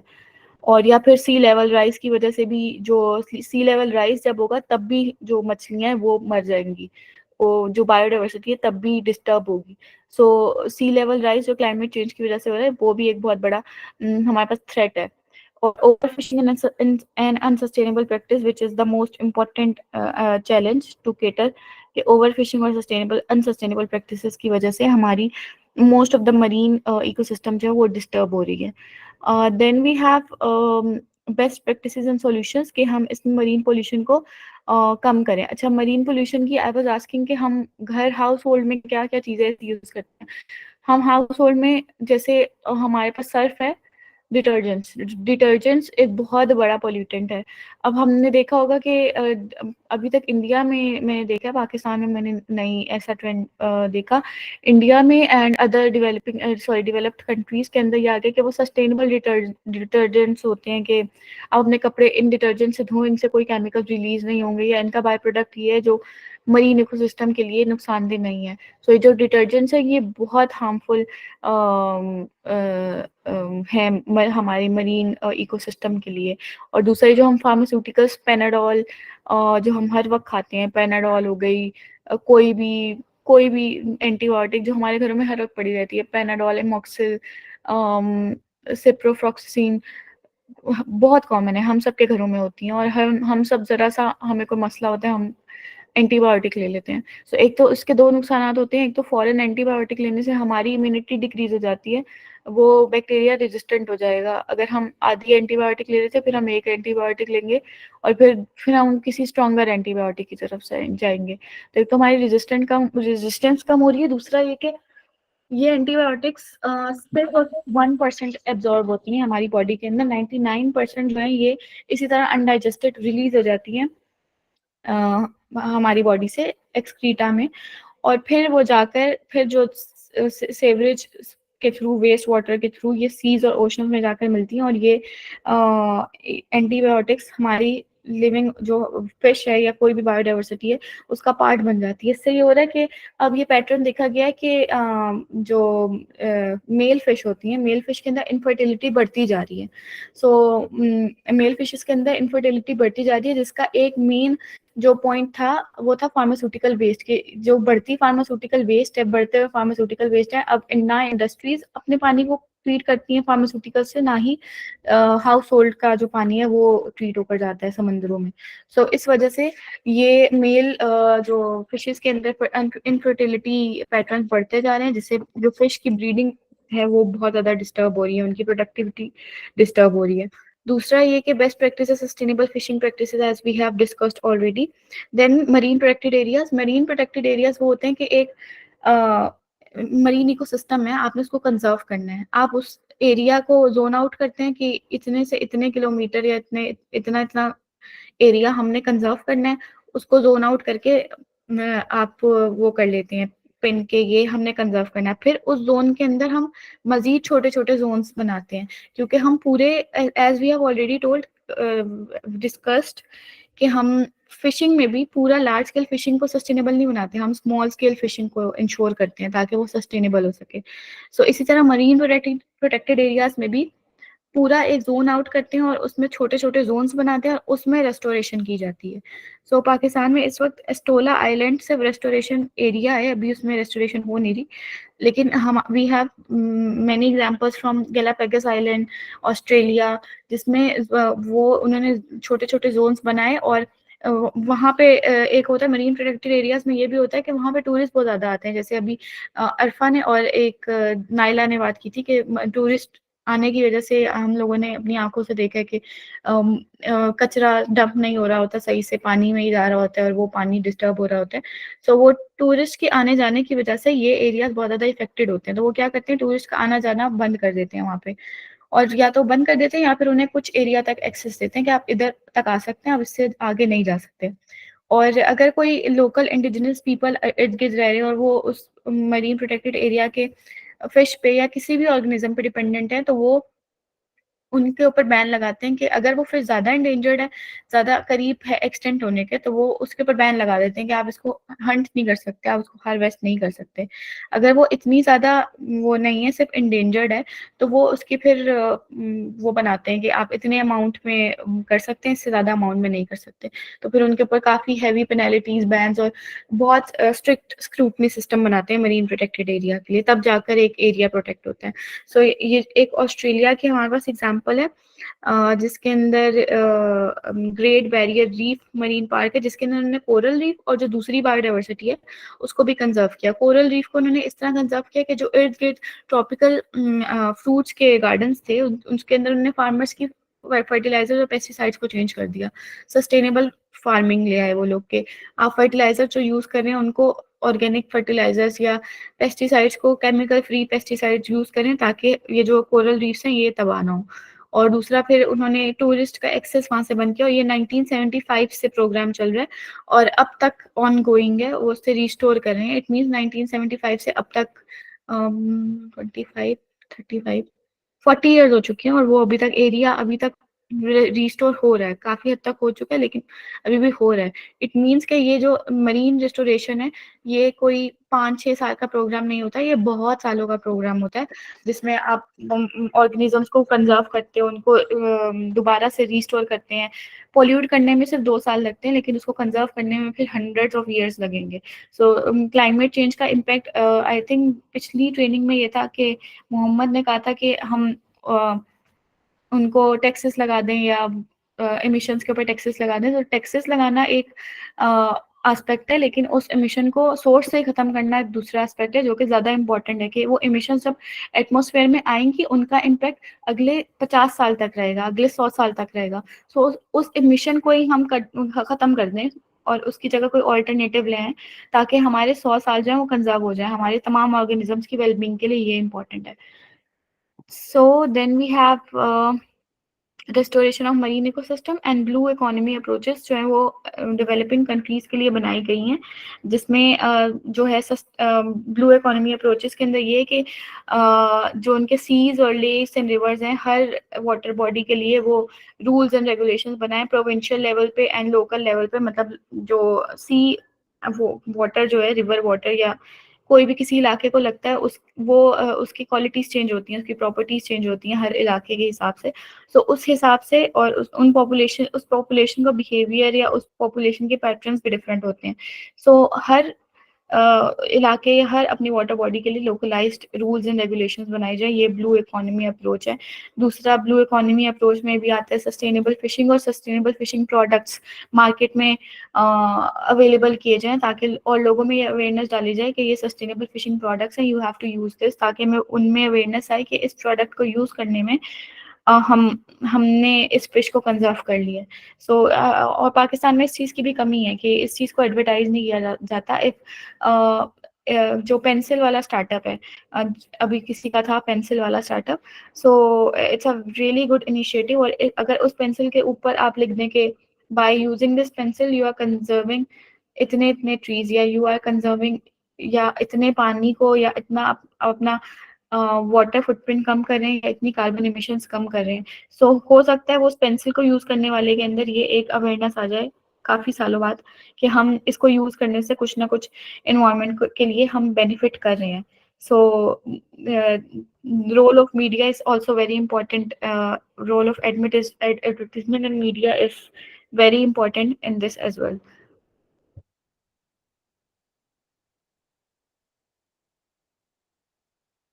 Okay.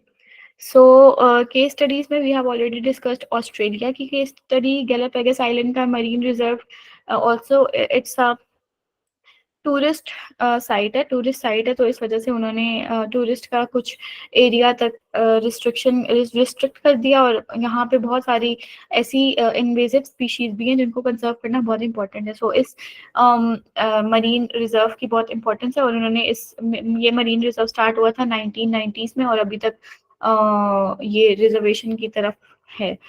दूसरा है कि फिजी आइलैंड के ऊपर लोकली मैनेज मरीन छोटे छोटे उन्होंने लोकली मतलब लोकल लोगों को उसका जिम्मेदारी दे दी और उनको वो इंसेंटिवाइज भी कर रहे हैं और उन्होंने छोटे छोटे जोन्स बना दिए और लोकल लेवल पे फिर लोग उन चीज़ों को कंजर्व कर रहे हैं।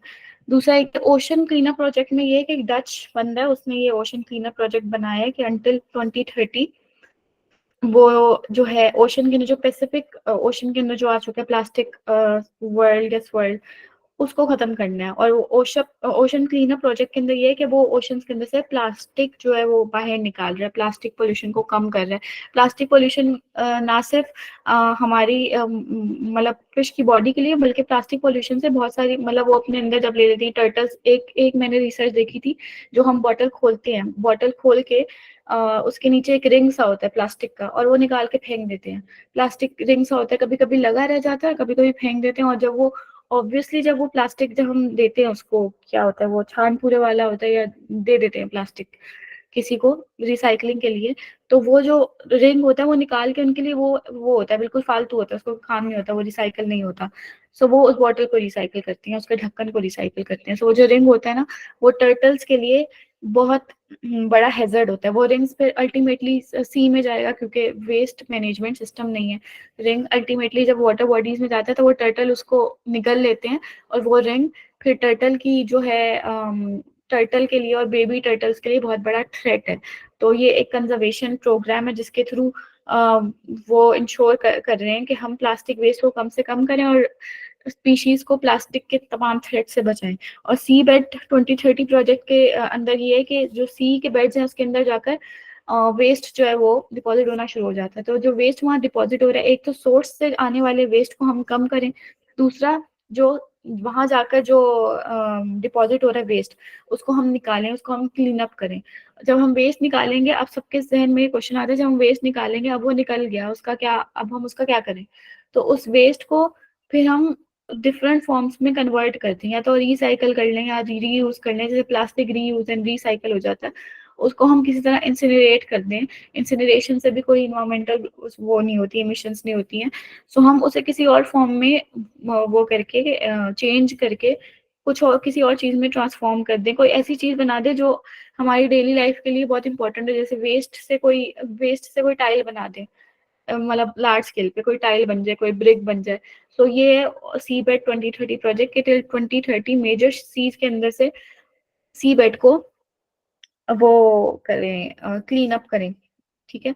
And then we have a protect marine protected area in Madagascar. Madagascar भी एक बहुत रिच बायोडाइवर्सिटी की एतबार से बहुत रिच जगह है, जहाँ पे बहुत सारे टेरेस्ट्रियल इन्वेसिव टेरेस्ट्रियल स्पीशीज और मरीन स्पीशीज भी बहुत ज्यादा है। मेडागास्कर के ऊपर तो एक पूरी मूवी भी है ना, वो इस वजह से क्योंकि मेडागास्कर हिस्टोरिकली और बायोडाइवर्सिटी के पॉइंट ऑफ व्यू से बहुत इंपॉर्टेंट और रिच जगह है। यहाँ पे बहुत सारी स्पीशीज बहुत बहुत सारी स्पीशीज पाई जाती हैं। तो इसका भी एक मरीन प्रोटेक्टेड एरिया है जिसको वो लोग कंजर्व करें, जिसमें जो तमाम इन्वेसिव और यूनिक काइंड ऑफ स्पीशीज हैं और दूसरी स्पीशीज हैं उनको कंजर्व किया जा रहा है। Then we have role of stakeholders. और आप लोगों ने इतनी आज हमारे पास SDG 14 है, 14 ट्रेनिंग सेशंस ले चुके हैं। कैन एनीवन टेल मी कि हमारे पास स्टेक होल्डर्स होते क्या है, मतलब मेजर स्टेक होल्डर्स क्या होते हैं किसी भी सोसाइटी के अंदर या किसी भी कंट्री के अंदर, या किसी भी चीज को अचीव करने के लिए हमारे पास स्टेक होल्डर्स ऑल्सो क्या, स्टेक होल्डर्स कौन कौन होते हैं?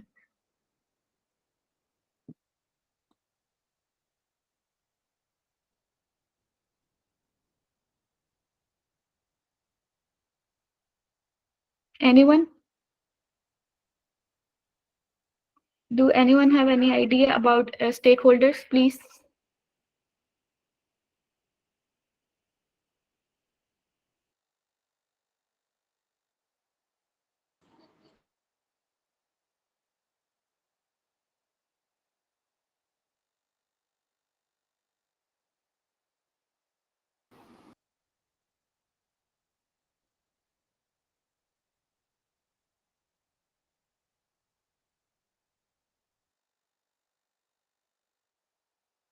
Yes, अल्फा AM जो भी कुछ भी स्टेक होल्डर्स में ऐड करना चाहता है वो अपना माइक अनम्यूट कर दे।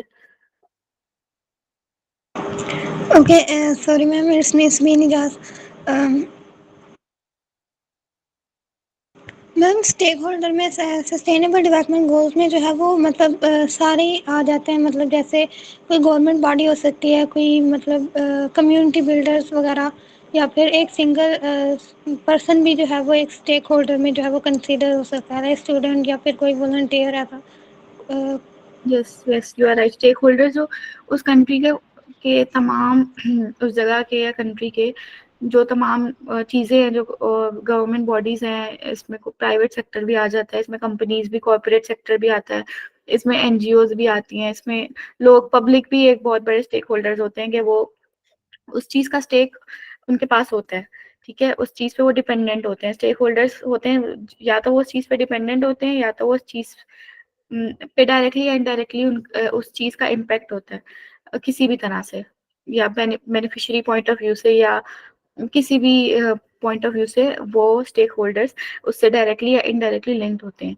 So government, private and private corporates, NGOs and different local organizations, local and national organizations, international organizations as और पब्लिक जो तमाम लोग होते हैं.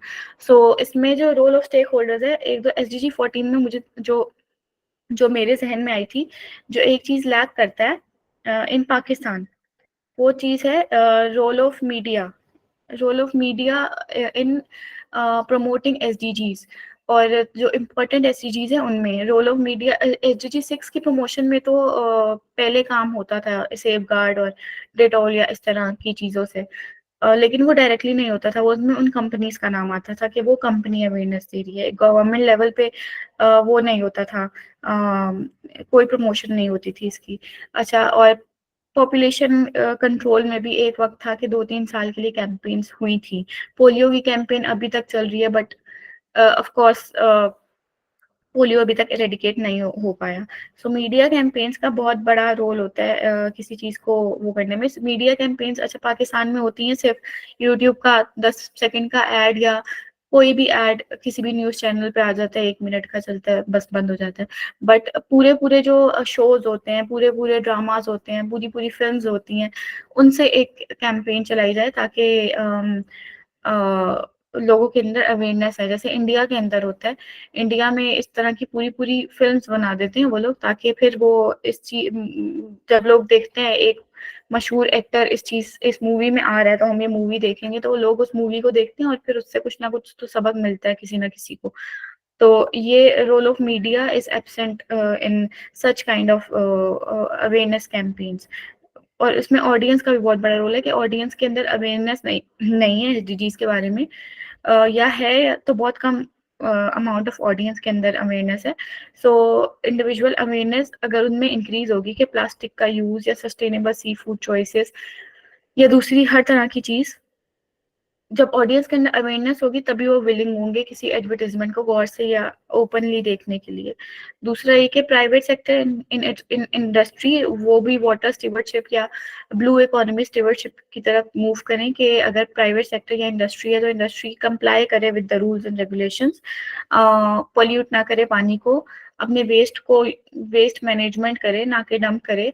सो इस स्टीवर्डशिप के थ्रू एक तो वो अपनी सस्टेनेबिलिटी भी इंश्योर करेगा, दूसरा वो अपने जो मुल्क की या अपने किसी रीजन की मरीन लाइफ है उसको भी प्रोटेक्ट कर सकता है, कंजर्वेशन एफर्ट्स में कंट्रीब्यूट कर सकता है. NGO एंड सिविल सोसाइटी जो है वो मोबिलाइज कर सकती हैं, वो स्मॉल स्केल पे कोई इनिशिएटिव्स दे सकती हैं, कर सकती हैं लोगों के साथ, और एजुकेशन दे सकती हैं. सो NGOs का रोल एजुकेशन में और लोगों को मोबिलाइज करने में, इनकरेज करने में और इनेबल करने में बहुत बड़ा रोल है.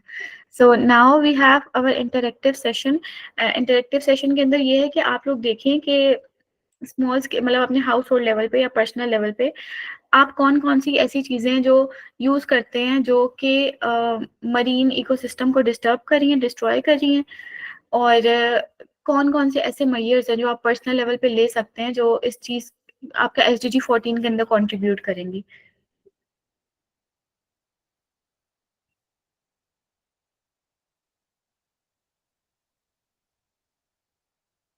Yes, Arfa, you can unmute yourself.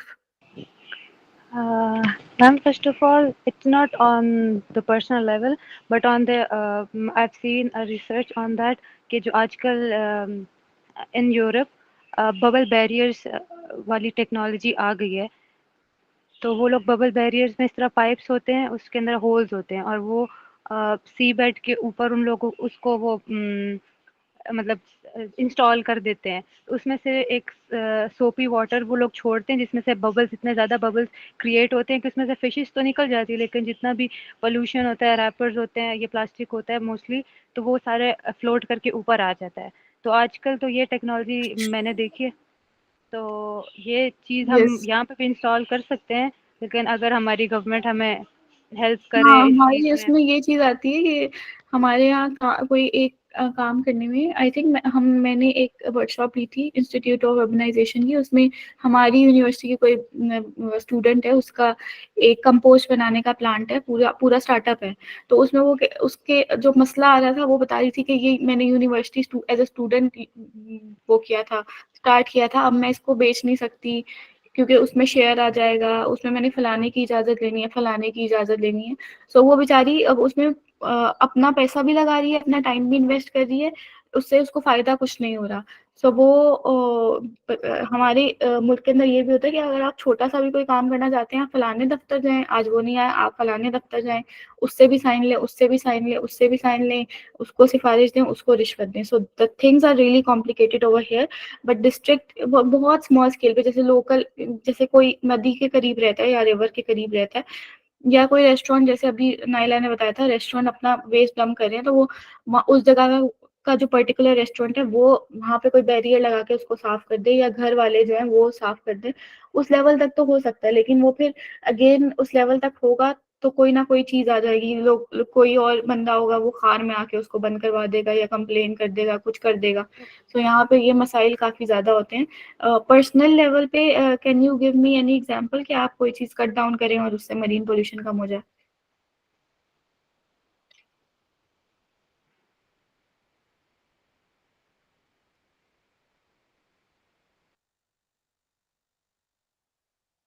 Anyone, Bushra, do you have any contribution today?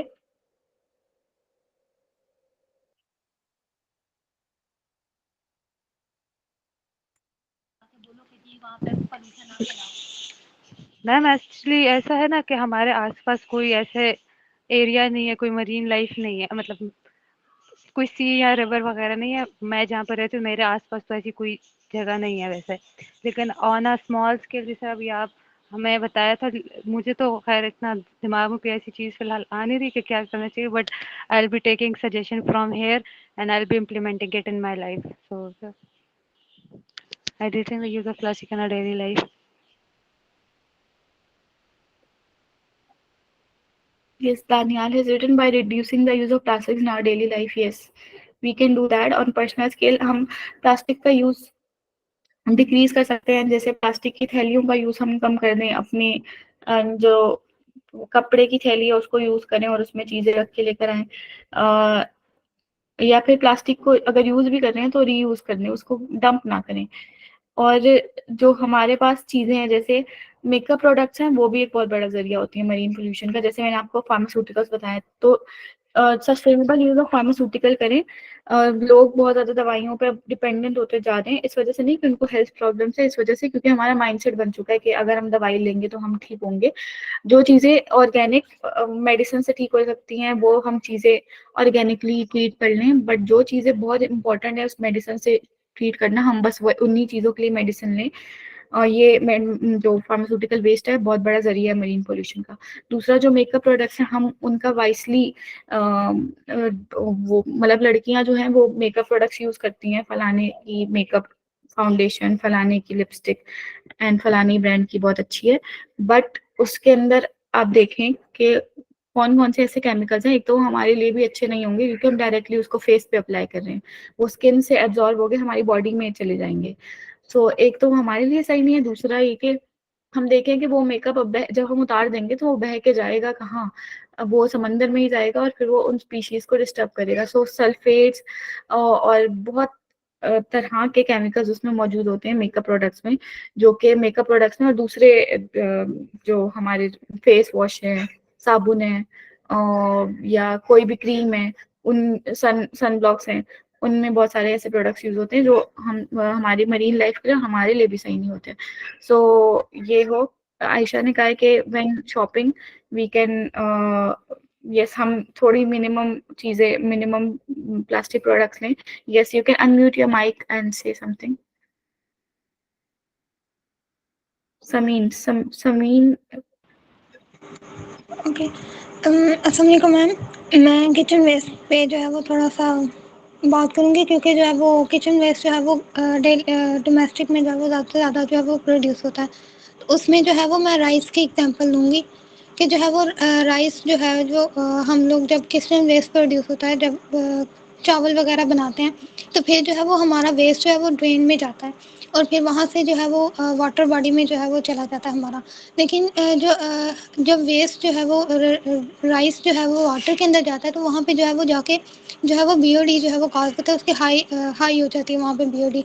Oxygen level जो उसको डिकम्पोज करने के लिए जो बैक्टीरियाज उसको यूज़ करते हैं ऑक्सीजन को, तो वो जो है वो ज़्यादा यूज़ करते हैं, बीओडी ज़्यादा हो जाती है, तो फिर जो है वो वाटर के अंदर जो डिज़ॉल्व ऑक्सीजन होती है वो कम हो जाती है, जिसकी वजह से जो है वो हमारी जो फिशरीज वगैरह हैं, जो फ़िश हैं वहाँ पे एक्वेटिक जो इकोसिस्टम है वो डिस्टर्ब करता है। और दूसरा ये है कि ऑर्गेनिक वेस्ट से जो है वो यूट्रॉफिकेशन भी जो है वो कॉज होती है, फिर उसकी वजह से जो है वो हमारी एक्वेटिक लाइफ जो है वो डिस्टर्ब होती है। Yes. सो अगर हम इसको जो है वो कम करें, तो फिर जो है वो अगर हम इसको प्रॉपर मैनेज करें, मतलब घर के अंदर ही अपना वेस्ट जो है वो उसको, तो फिर जो है वो हम इसको कम कर सकते हैं अपने।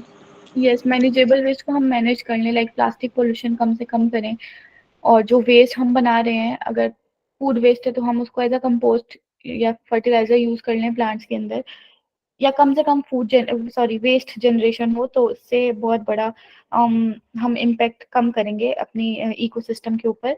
ऑल्सो जो बिहेव मतलब जो चेंजेस हमारे हाथ में, हमें वो करने चाहिए। छोटे छोटे छोटे चेंजेस से हम बहुत बड़ा इम्पैक्ट कॉज कर सकते हैं। जैसे अभी मैंने दवाइयों की एग्जांपल दी, आपने वेस्ट की एग्जांपल दी, और एमिशंस की भी एग्जांपल्स होती हैं कि ये सारी बिहेवियरल चेंज के अंदर आ जाएंगी। जब तक गवर्नमेंट अपने एमिशंस रूट को चेंज नहीं कर सकती, सस्टेनेबिलिटी की तरफ नहीं ले जाती, हमें हमारी जिम्मेदारी बनती है कि हम सस्टेनेबिलिटी की तरफ खुद मूव करें। सो छोटे छोटे बिहेवियरल चेंजेस से हम बहुत कुछ चेंज कर सकते हैं। सो जैसे पिछले उसमें हमने कहा था, एक तो एसी चलाया, एसी के अंदर से कार्बन मोनोऑक्साइड रिलीज हुई, और बाकी जो इसके पॉप्स होते हैं वो भी तमाम केमिकल्स जो निकलते हैं, उससे भी हमारी जो एटमॉस्फेरिक लेयर है, वो ओजोन लेयर, वो डिस्टर्ब मतलब उसमें होल बन गया। सो इसमें यह है कि आप, अगर आप लोग अफोर्ड कर सकते हैं, अगर हम लोग अफोर्ड कर सकते हैं, ऐसे अप्लायंसेस की तरफ मूव करें जिनके अंदर जो बहुत लेस हार्मफुल केमिकल्स रिलीज कर रही हैं। और दूसरा ये कि हम अपना प्रोडक्शन यूनिट ही थोड़ा सस्टेनेबल कर लें, सोलर की तरफ चले जाएं, या दूसरे किसी एनर्जी प्रोडक्शन यूनिट की तरफ चले जाएं, ताकि हम थोड़े बहुत सस्टेनेबिलिटी के करीब करीब हो। So that's our point. By properly managing microplastics are not manageable. Microplastics are, micro means बहुत छोटे छोटे. So by properly managing plastic, हम उसको माइक्रोप्लास्टिक में चेंज कन्वर्ट होने से बचा सकेंगे, और फिर माइक्रोप्लास्टिक वाटर डिग्रेड नहीं करेगा। सो प्लास्टिक का यूज ही आप सोर्स पे कम करें, जिस मतलब सोर्स पे कम करने से प्लास्टिक का यूज हम बहुत सारी चीजें मैनेज कर सकते हैं। So we need to look into this कि हम प्लास्टिक्स का अब क्या करें। प्लास्टिक्स इतने सालों से हमारे एटमोसफेयर के अंदर है और हम यूज कर रहे हैं, इतना ज्यादा वो बन चुके हैं, हमारी डेली लाइफ का हिस्सा बन चुके हैं। हर चीज प्लास्टिक की होती है, बॉटल से लेकर हर चीज, हर चीज। तो वो प्लास्टिक की जगह हम कौन सा ऐसा सस्टेनेबल वो लेकर आए, चीज लेकर आए जिससे हम सस्टेनेबिलिटी की तरफ मूव कर सकें। So if anyone has any question, you can unmute your mic and ask. And you are also open to give any suggestion, any recommendation, and any criticism on this training. Anyone?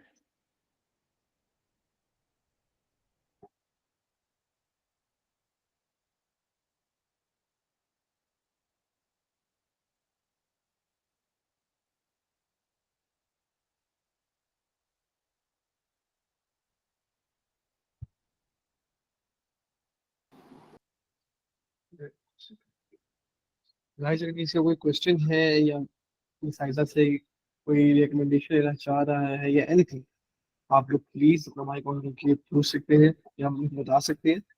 और you can also type in the chat box. Please feel free to ask.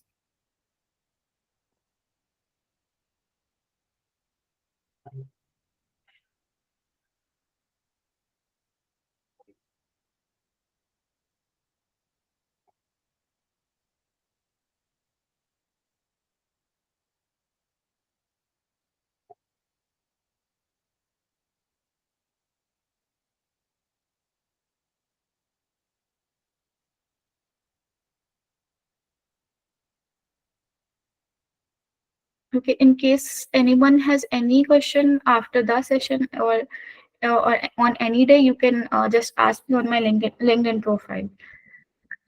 Yes, Tayyiba? कुछ चीजें जो होती हैं मतलब plastic वो plastic की चीजों में यूज होती हैं, तो हम उनको कैसे रिप्लेस कर सकते हैं? जैसे हॉस्पिटल्स में वो नीडल सिरिंज यूज होती है और उसमें वो आईवी जो बॉटल्स होती हैं, तो इनको कैसे ऑल्टरनेट करेंगे? हॉस्पिटल का वेस्ट जो होता है वो घरों और इंडस्ट्रीज के वेस्ट से बहुत डिफरेंट होता है, इसलिए हॉस्पिटल वेस्ट मैनेजमेंट की एक अलग से डोमेन है कि अपने हॉस्पिटल वेस्ट मैनेजमेंट की ट्रेनिंग्स होती हैं अलग से कि उस वेस्ट को किस तरह मैनेज करना, उसकी वेस्ट फैसिलिटी उसके साथ ही होती है कि उस वेस्ट को मैनेज करने के लिए और डंप करने के लिए और डिग्रेड करने के लिए, क्योंकि हॉस्पिटल वेस्ट जो है वो एक अलग डिपार्टमेंट है, उस वेस्ट को अलग से ट्रीट किया जाता है।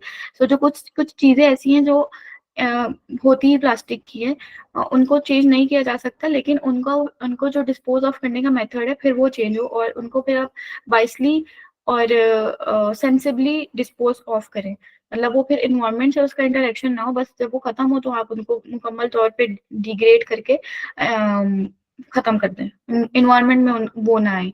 इसीलिए जो हॉस्पिटल वेस्ट मैनेजमेंट के लिए एक अलग से वो होता है, ट्रेनिंग्स होती हैं, अलग से रिसर्चेज होती हैं, अलग से सब कुछ होता है, वो वेस्ट अलग से उसको ट्रीट किया जाता है।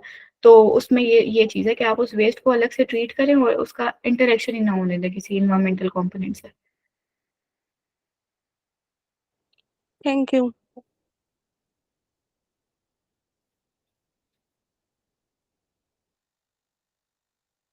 Do we have any other question?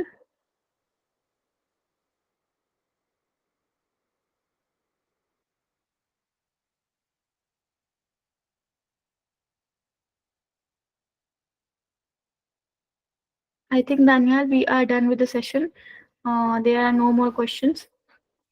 Thank you so much, Mamaika. Thank you so much, everyone, for attending today's session on STG 14. That was Life Below Water. And thank you so much, Haiza Api, once again, कि आप आई as a guest speaker and आपने हमारे fellows को इतना सिखाया. और looking forward to seeing you in the near future again as a distinguished speaker. Thank you so much, everyone. See you all tomorrow. Thank you so much. And Thank you so much, everyone, for your time.